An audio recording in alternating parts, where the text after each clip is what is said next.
Many people describe youth as lazy, selfish, and violent. There are countless news articles bashing young people, and it seems like youth are incapable of good today. So with all this negativity surrounding us, who in their right mind would have a positive outlook on youth? So how do these perceptions come to be, and how can we fix them? Well, it all started back in the Industrial Revolution.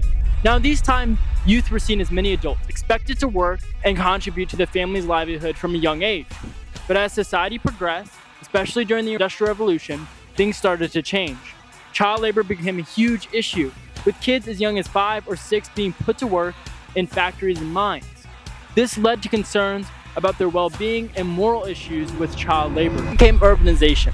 Cities crammed with people, poverty ran rampant, and resulted in petty crimes becoming a common occurrence.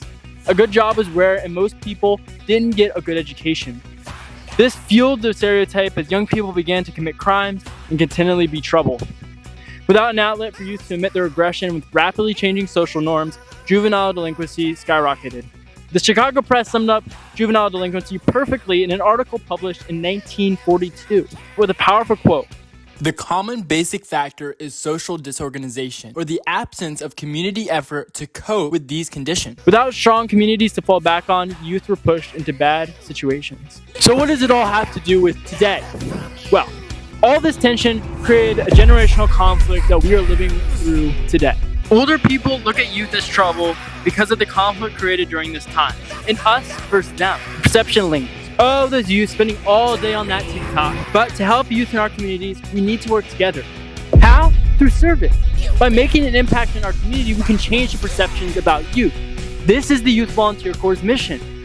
So go make an impact in your community. Whether you're young, old, poor, rich, we can all make an impact.